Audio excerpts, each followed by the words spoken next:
After 15 months of ongoing conflict, Israel and Hamas have reached an agreement to end one of the bloodiest wars in the Middle East. Qatar's Prime Minister announced on Wednesday that a ceasefire deal had been finalized following intensive negotiations in Doha, which resumed on January 3rd.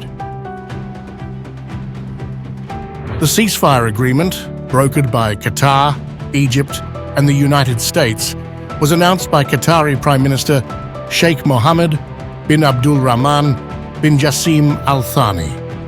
The deal includes a ceasefire and the release of hostages, marking a significant step in the ongoing conflict. Qatar's Prime Minister also stated that a follow-up mechanism would be set up in Egypt to ensure the agreement is upheld. He added that any violations of the deal would be addressed quickly and effectively. While the agreement on November was to build the momentum in order to lead for a longer-term agreement, which we have today, but unfortunately the agreement in November was very transactional. So it was like a day-by-day agreement. But this agreement has a clear mechanism for the first 42 days.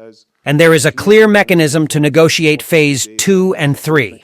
And all the details of the agreement will be published in the next couple of days once the details are finalized.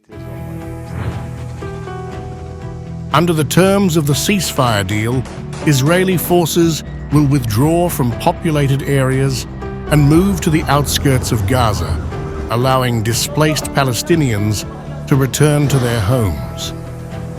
Both Israel and Hamas have agreed to an exchange of hostages and prisoners as part of the deal. The first phase of the agreement, lasting 42 days, will begin on Sunday, January 19th, with Hamas releasing 33 hostages held in Gaza. During this phase, negotiations will begin for a broader end to the war. Humanitarian aid will surge, with hundreds of trucks entering Gaza daily. The details of Palestinian prisoner releases are still being finalized. In a joint statement, the three mediators, Qatar, Egypt, and the United States, pledged to ensure the full implementation of all three stages of the ceasefire, committing to support both parties throughout the process. Following the announcement, Hamas issued a statement calling the agreement a step toward fulfilling the Palestinian people's aspirations for liberation and return. Phase 2 of the agreement is expected to begin on day 16 of the ceasefire. This phase will include the release of all remaining living hostages, including male soldiers. Israel's forces will withdraw further from Gaza, although Israel has said it will not fully withdraw until Hamas's military and political capabilities are dismantled.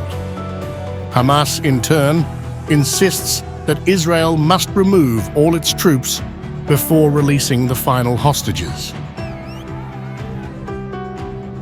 Phase 3 will focus on the return of any remaining hostages' bodies still in Gaza, as well as the start of major reconstruction efforts in Gaza. However, the long-term rebuilding process is expected to take decades, and it remains unclear who will bear the financial burden of reconstruction. This ceasefire deal, however, is not the first of its kind. In November 2023, Israel and Hamas reached a temporary ceasefire that lasted only a week and resulted in the release of 150 hostages.